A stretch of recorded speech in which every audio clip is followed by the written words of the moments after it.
আমাদের কর্মসূচি সুস্পষ্টভাবে বলা হয়েছে যে আন্তর্জাতিক যাত্রী সেবা ব্যতীত কর, কাস্টমস ও ভ্যাট বিভাগের সকল দপ্তরে পূর্ণাঙ্গ কর্মবিরতি চলবে।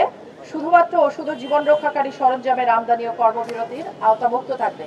তার মানে জীবন রক্ষাকারী ওষুধ ও সরঞ্জাম আমদানি বাদে বাকি সকল কিছুই কালকে থেকে বন্ধ থাকবে।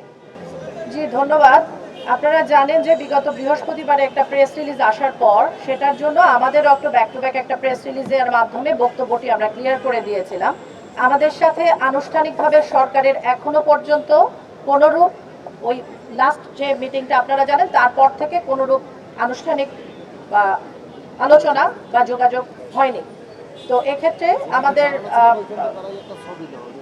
আনুষ্ঠানিক যোগাযোগ না হওয়ার কারণে আমাদের কর্মসূচিটিকে আমাদেরকে কন্টিনিউ করতে আমাদের বাধ্য হয়েই আমরা আগামীকাল থেকে নতুন কর্মসূচি যেটা সেটি ঘোষণা করতে বাধ্য। তো সাধারণভাবে মে জুন মাসে 1 থেকে 1.5 কোটি টাকা, কখনো 2000 কোটি টাকা পার ডে আমাদের ল্যাপসেস থাকে।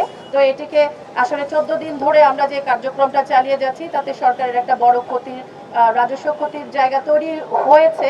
বাট আমরা বারবার প্রতিশ্রুতি দিয়েছি যে আমরা বাধ্য হয়ে আজকে পর্যন্ত আমাদের এই কর্মসূচিটি আগামীকাল থেকে কঠোরতম দিতে আমরা বাধ্য হয়েছি। কারণ আমাদের দাবি একটাই, এনবিআর এর বিলুপ্তি রোধ করতে হবে, এনবিআর বিলুপ্ত করা যাবে না। এবং অবশ্যই নীতি সেপারেশনের বিষয়ে আমাদের কখনোই দ্বিমত ছিল না, সেটি যেন একটি বিশেষায়িত সংস্থার মাধ্যমে বা বিশেষায়িতভাবে একটি সেপারেশনের এই নীতিটা আলাদা করার বিষয়ে ঐক্যমত্যের ভিত্তিতে সকলের সাথে আলোচনা করে সিদ্ধান্ত নেওয়া হয়। সেই বিষয়টির স্ট্যান্ড পয়েন্ট আমরা এখনো পর্যন্ত আছি এবং এই দুটো জায়গায় একই সাথে আমাদের অধ্যাদেশ বাতিল এই ক্ষেত্রে আমরা এখনো পর্যন্ত কোনো প্রকার প্রতিশ্রুতি না পাওয়ার কারণে আমরা এখনো পর্যন্ত আগামীকালের কর্মসূচি ঘোষণা করেছি।